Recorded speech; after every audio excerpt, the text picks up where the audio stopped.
You ever feel like no matter how hard you think about money, it still doesn't grow the way you expected? Like you're doing your best to be smart about it, but somehow, it still feels like you're behind? I used to believe something very simple. If I could just become smarter about investing, everything would click. I thought there was a level of understanding, some hidden layer, where people suddenly got it. Where they knew exactly when to invest, what to pick, when to move, when to wait. And I assumed the people who were ahead financially, they just had that. They were smarter.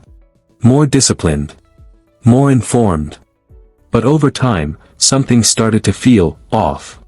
Because the more I paid attention, the more I noticed a strange pattern. The people who seemed the most confident, the most active, the most in control of their investments, weren't always the ones doing the best long-term.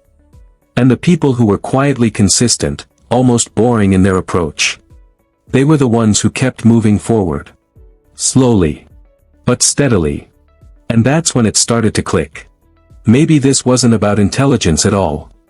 Maybe we've been measuring the wrong thing. Because intelligence makes you feel powerful. But time is what actually does the work. And most people never really learn how to use it. There's something uncomfortable about waiting. Not just in investing, but in life. You work hard, you expect results. You put in effort, you want to see progress. That's how everything around us is designed. You go to work, you get paid at the end of the month. You study, you pass your exams. You exercise, your body changes. Effort leads to visible outcomes. But investing breaks that pattern in a very quiet, frustrating way. You can do everything right. And for a long time, it still feels like nothing is happening. And that gap, that space between effort and visible reward, is where most people start to struggle. Because that's where doubt lives. That's where you start asking yourself questions that feel bigger than they should be. Am I doing this wrong? Should I be doing more? Is there something I don't understand? And slowly, without realizing it, you start shifting your focus away from time and toward intelligence. You start thinking, maybe the problem isn't patience. Maybe the problem is that I don't know enough. So you read more. You watch more. You analyze more. You start trying to optimize everything. Because optimizing feels like progress. It feels like control. But here's the quiet truth most people miss. The more you try to optimize short-term outcomes, the more you interfere with long-term growth. And it doesn't feel like interference. It feels like improvement. That's what makes it so dangerous. Let me slow this down for a second. Imagine you plant a seed. You water it every day. You make sure it gets sunlight. You check the soil. You're doing everything right. Now imagine, every few days, you dig it up to check if it's growing. You want to see progress. You want to confirm that your effort is working. So you keep checking. Keep adjusting. Keep interfering. What happens to the seed? It never gets the chance to grow. Not because you didn't care enough. But because you cared in the wrong way. That's what overthinking does to investing. It interrupts the process. Not dramatically, but just enough to slow it down. And when you zoom out over years, that small interference adds up. Because investing isn't about single decisions. It's about sequences. Long, uninterrupted sequences of consistency. And every time you step in to fix something, you risk breaking that sequence. There's a kind of intelligence that works against you in investing. Not because it's wrong, but because it's misapplied. It's the intelligence that wants clarity. That wants certainty. That wants to feel like it understands everything that's happening. But markets don't give you that. They're noisy. Unpredictable. Full of short-term movements that don't always make sense. So if you rely on intelligence to guide every decision, you end up reacting to noise. And reacting to noise feels productive. But it rarely leads to better outcomes. Because the biggest driver of long-term growth isn't what you do occasionally. It's what you allow to happen continuously. And continuity requires something intelligence doesn't naturally provide. Restraint. Let's talk about compounding. You've probably heard the term before. Maybe it sounded technical. Maybe it felt abstract. But compounding is actually very simple. It's what happens when your money starts earning returns, and then those returns start earning returns, and then those returns earn even more. It's growth on top of growth. But here's the part that most explanations skip. Compounding is not linear. It doesn't grow in a straight, predictable line. It starts slow. Painfully slow. And then, at some point, it accelerates. Not because something suddenly changed, but because time finally had enough space to work. In the early years, most of the growth comes from what you put in. Your contributions. Your effort. But in the later years, most of the growth comes from what you already built. And that shift is everything. Because it means the hardest part of investing isn't getting high returns.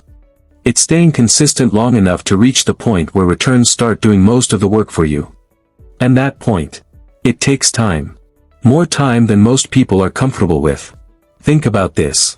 If you invest consistently for 5 years, you'll see progress.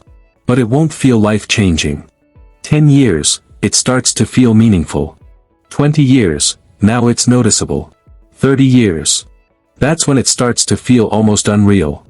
Not because you suddenly became smarter, but because time amplified everything you did earlier. And here's the part that's hard to accept. Those last 10 years, the ones that produce the most visible growth, they depend entirely on your ability to stay consistent during the first 20. The quiet years. The slow years. The years where it felt like nothing was happening. Most people never reach that stage. Not because they can't, but because they don't stay long enough. They leave the process too early. They interrupt the sequence. They reset their progress. And every reset pushes the real growth further away. There's also something else happening beneath the surface. Something more psychological. We tend to underestimate time, and overestimate intelligence. Because intelligence is visible. It feels immediate. You can see someone making quick decisions, analyzing data, reacting to information. It looks impressive. Time doesn't look like anything. It's quiet. It's invisible. It doesn't give you immediate feedback. So we undervalue it. We think it's passive. But it's not passive. It's accumulative. And accumulation, when left undisturbed, becomes powerful. Let's bring this back to something real. Imagine two people again. One is constantly adjusting their investments. Trying to improve returns. Trying to react to what's happening. The other is consistent. They invest regularly. They don't try to outsmart the system. They just stay. At first, the difference isn't obvious. In fact, the active person might even do better in certain periods. They might catch a trend. They might avoid a drop. And that reinforces their belief. I knew it. Being smart matters. But over time, something starts to shift. Because the consistent person, the one who stayed, they never reset their compounding. They never stepped out long enough to miss recoveries. They never interrupted the sequence. And slowly, quietly, their growth becomes more stable. More predictable. More resilient. While the active person keeps starting and stopping. Starting and stopping. And every stop costs them something they don't immediately see. Time. So here's the moment where everything changes. Not in your strategy, but in your mindset. You stop asking, what's the smartest thing I can do right now? And you start asking something much simpler. What can I keep doing, even when it feels boring? That question sounds almost too simple. But it shifts your entire approach. Because now you're not chasing perfection. You're building sustainability. You're not trying to win every moment. You're trying to stay in the game long enough for the math to work in your favor. And once you understand that, something inside you relaxes. You stop feeling like you need to prove anything. You stop chasing every opportunity. You stop reacting to every movement. Because you realize, your advantage isn't intelligence. It's endurance. And endurance doesn't require you to be perfect. It just requires you to be consistent. Even when it's uncomfortable. Even when it's slow. Even when it doesn't feel rewarding. Because that's the nature of time-based growth. It doesn't reward you immediately. But when it does, it reflects everything you've done up to that point. So what does this look like, in your actual life. It starts with accepting something most people resist. You don't need a complex strategy. You need a consistent one. Something you can repeat, month after month, without emotional strain. Because the easier it is to repeat, the more likely you are to stick with it. And sticking with it is where the real value comes from. You also create space between you and constant decision-making. You don't need to evaluate your investments every day, or every week, or even every month. Because frequent evaluation creates emotional reactions. And emotional reactions lead to unnecessary changes. So you reduce exposure. You limit how often you check. Not because you don't care, but because you care enough to protect your consistency. And then, you redefine progress. You stop measuring success by short-term returns. And start measuring it by your behavior. Did you invest this month? Did you stick to your plan? Did you avoid unnecessary changes? Those become your metrics. Because those are the things you can control. And over time, those small, controlled actions compound into something much bigger. There's also something important about expectations. Most people expect investing to feel exciting. Like they're building something actively. Like they're making smart moves. But long-term investing doesn't feel like that. It feels quiet.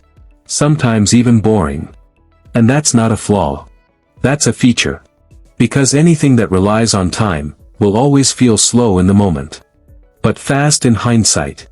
If you've been feeling like you're not smart enough to succeed with money, I want you to sit with this for a second. What if intelligence was never the main requirement? What if the real advantage was something much simpler? The ability to stay. The ability to wait. The ability to keep showing up, even when it doesn't feel like it's working.